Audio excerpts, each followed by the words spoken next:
이 베드로의 첫 번째 편지인 베드로전서는 로마의 권권력을 비롯한 외부로부터 오는 핍박에 성도들이 잘 대처하며 거룩한 사람으로 살아갈 수 있도록 격려하기 위해서 쓰여졌습니다. 반면 두 번째 편지인 베드로 후서는 교회 내부에 일어나는 위험한 교리를 퍼뜨리는 성도들을 미혹시키는 거짓 교사들과 이단에 대한 경각심을 불러일으켜서 기존의 믿음에서 흔들림 없이 더욱 성장해 가도록 독려하기 위해서 쓰여졌습니다. 베드로는 거짓 교사와 이단들 가운데 우리들이 진정한 믿음을 지키기 위해서 어떻게 나아가야 하는지를 말씀을 통해서 설명해 주고 있습니다. 사실 우리가 믿음을 지켜야 하는 것은 이전의 믿음으로 핍박받고 힘든 시기에만 있는 것은 아닙니다. 신앙의 자유가 있는 현재에도 이런 문제들은 우리들에게 다가옵니다. 그리고 현재 우리들의 거짓 교사와 거짓된 교리로 다가오는 것들은 무엇인지에 대해서 한번 우리가 말씀을 통해서 나눠보고 시간을 갖도록 하겠습니다. 첫 번째 본문 1절을 보면 예수 그리스도의 종이며 사도인 시몬 베드로는 우리 하나님과 구주 예수 그리스도의 의를 힘입어 동일하게 보배로운 믿음을 우리와 함께 받은 자에게 편지하노니. 우리가 흔들리지 않는 믿음을 가질 수 있는 것은 오직 그리스도뿐이다라고 이야기하고 있습니다. 신약에 보면 유대인들이 믿는 것은 하나님 한 분이었습니다. 그런데 그 한 분을 믿고 있으나 믿고 따라가는 모습은 여러 가지의 모습이 있었습니다. 예를 들어 우리들이 잘 알고 있는 바리새파, 또 사두개파 등 자신들이 옳다고 믿는 하나님의 모습을 믿으며 나아갔습니다. 우리의 신앙은 우리가 원하는 하나님의 이상형을 만들고 그 하나님을 믿는 것이 아닙니다. 오늘 성경에서 말씀하고 있는 하나님은 한 모습, 한 뜻으로 말씀하시는 동일한 하나님을 말하고 있습니다. 누구는 유대인이라 특권의식이 있어서 그 사람의 하나님의 뜻이 더 강한 것이 아닙니다. 유대인이나 이방인이나 동일하게 말씀하시는 예수 그리스도만을 바라보며 나아가는 자가 흔들리지 않는 믿음을 갖게 되는 줄 믿으시기 바랍니다. 그렇다면 한 말씀의 하나님을 누가 정합니까? 바로 우리들이 보는 성경 말씀이 그 기준이 되어서 우리들의 중심을 바로 잡아주는 것입니다. 두 번째는 우리의 신앙의 중심이 되는 예수 그리스도를 아는 것입니다. 본문 2절을 보면 하나님과 우리 주 예수를 알므로 은혜와 평강이 너희에게 더욱 많을지어다. 본문에 안다는 것은 원어의 뜻을 보면 온전하고 철저하게 알다라는 뜻을 갖고 있습니다. 그리고 단순한 지식이 아니라 우리의 인격이 변화하도록 하나님과의 진정한 교제를 통한 만남을 갖고 나아가는 것을 이야기합니다.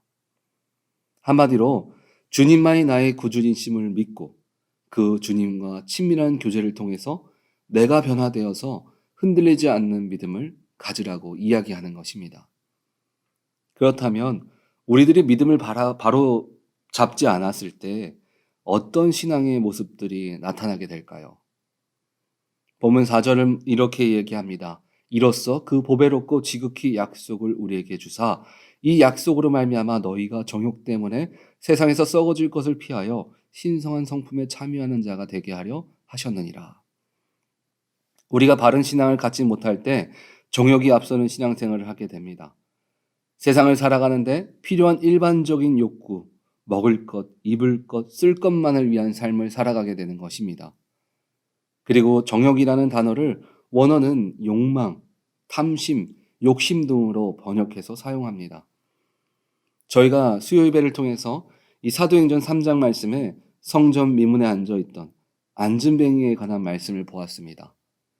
날 때부터 걷지 못했던 안진뱅이는 먹고 살아야겠다는 목적 하나로 성전 미문에 앉아 있었습니다. 하나님을 가까이 하는 이유가 일할 수 없는 자신이 세상을 살아가기 위함이었습니다.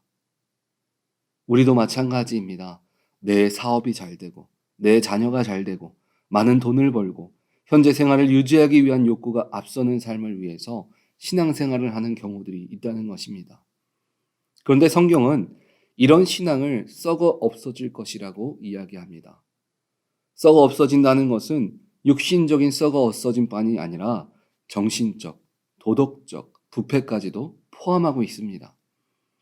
그래서 성전 미문에 앉아 있지만 주님을 만나기보다 성전에서 지나가는 자들에게 돈을 받기 위한 목적으로 성전에 나오는 것입니다. 그리고 우리가 바른 신앙을 갖지 않았을 때 나타나는 신앙의 모습 두 번째는 오늘 본문 9절을 보면 이렇게 이야기합니다. 이런 것이 없는 자는 맹인이라 멀리 보지 못하고 그의 옛 죄가 깨끗하게 된 것을 잊었느니라. 자신의 한계를 벗어나지 못하는 삶을 살아가는 것입니다. 주님을 믿지만 우리의 믿음의 수준이 언제나 내가 가진 인간적인 한계에서 멈춰 있다는 것입니다. 그렇다면 우리는 어떻게 하면 흔들리지 않는 신앙을 갖게 됩니까? 우리는 늘 그리스도와 연합하는 신앙을 가져야 합니다. 본문 4절은 이렇게 얘기합니다. 4절 후반에 보면 신성한 성품에 참여하는 자가 되어라. 성령 충만한 성도가 되어서 우리의 신앙의 중심이 내 인생의 잘됨이 아니라 하나님 중심적인 신앙을 가지고 주님과 늘 교제하는 성도가 되어야 한다는 것입니다. 오늘 예로 들었던 베드로와 요한을 만났던 안진뱅이는 자신의 신앙이 먹고 입고 쓸 것에 집중된 삶에서 예수님 중심의 삶으로 바뀌었을 때 그의 인생에는 우리의 기대, 우리의 한계를 넘어선 주님의 축복이 그 인생 가운데 나타났습니다. 우리는 세상 가운데 믿음으로 내 인생의 기적이 이루어지기를 원하는 마음으로 신앙생활을 합니다. 그러나 진정한 기적이 일어나는 삶은 바로 예수님을 우리의 인생의 중심으로 먼저 둔 자의 삶이라는 것입니다. 그래서 우리들이 이 땅 가운데 붙들어야 할 것은 오늘 베드로는 이렇게 말합니다. 본문 10절을 보면 그러므로 형제들아 더욱 힘써 너희 부르심과 택하심을 굳게 하라. 너희가 이것을 행한즉 언제든지 실족하지 아니하리라. 우리 인생은 내가 좋고 내가 원하는 것을 선택하는 삶이 아닙니다. 주님이 부르시고 택하셨음을 기억하면서 그 뜻에 귀를 기울이는 것입니다.